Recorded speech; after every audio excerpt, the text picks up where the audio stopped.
ચલો આજે આપણે વાત કરીએ 17મી સદીના એક એવા કવિની જેમણે કોઈ તલવારથી નહીં પણ શબ્દોની હથોડીથી સમાજના દંભ પર સીધા ઘા કર્યા હતા. એમનું નામ અખા ભગત અને એમની કવિતા અરે વાહ આજે પણ એટલી જ ધારદાર અને એટલી જ સાચી લાગે છે. હવે અખાને સમજવા હોય ને તો સૌથી પહેલાં એમનું સૌથી શક્તિશાળી હથિયાર સમજવું પડે, એમની જ્ઞાનની ચાબુક. જ્ઞાનની ચાબૂક. આહા, આ શબ્દોમાં જ જાણે અખાની કવિતાનો આખો સાર આવી જાય છે. એમની કવિતા, જેને આપણે છપ્પા તરીકે ઓળખીએ છીએ, એ કોઈ સાદી કવિતા નહોતી.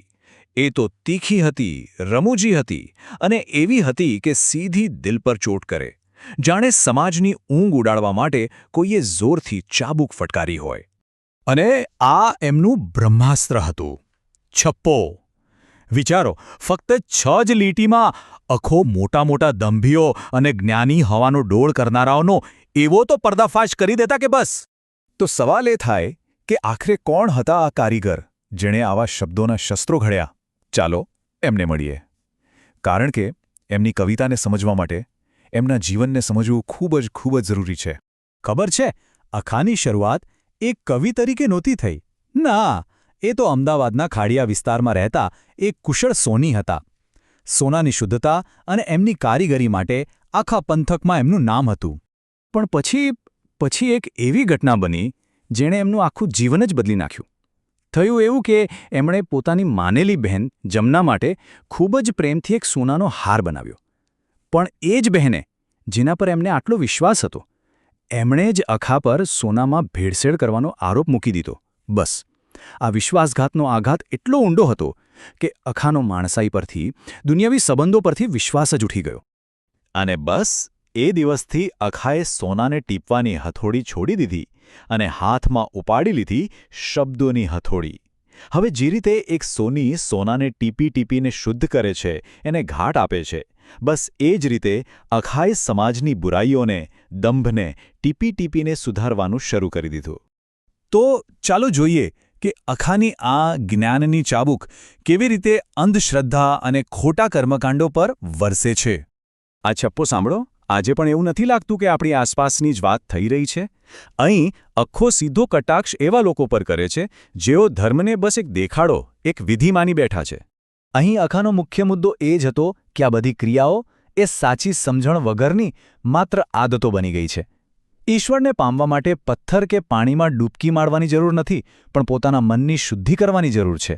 સાચી ભક્તિ તો અંદર છે.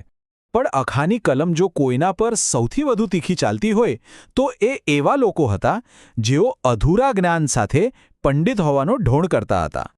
આ છપ્પામાં અખાએ જે ચિત્ર ઊભું કર્યું છે ને, એ એકદમ રમૂજી છે, પણ એની પાછળનો અર્થ એક ખૂબ જ ગંભીર છે. એ બતાવે છે કે અધકચરું જ્ઞાન કેટલું ભયંકર સાબિત થઈ શકે છે. અને આ છપ્પામાં સૌથી રસપ્રદ વાત તો એ છે કે દરેક પાત્ર એક પ્રતીક છે.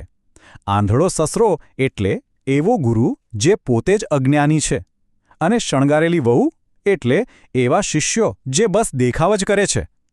હવે પરિણામ શું આવે? કહ્યું કંઈક અને સમજાયું કંઈક. જ્ઞાનનો કોઈ અર્થ જ ન રહ્યો. અને આ છેલ્લી પંક્તિ, આંખનું કાજળ ગાલે ઘસ્યું, અદ્ભુત રૂપક છે.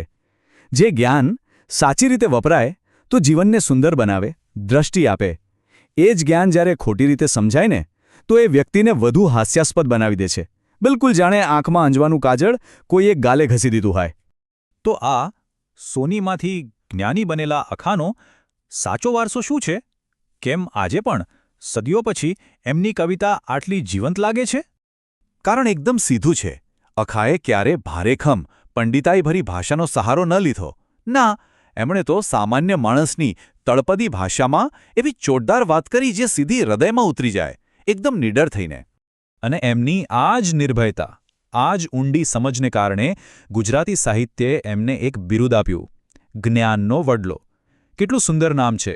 એક એવું ઘટાદાર વૃક્ષ જેની છાયામાં આવનારી કેટલીય પેઢીઓ જ્ઞાન મેળવી શકે છે.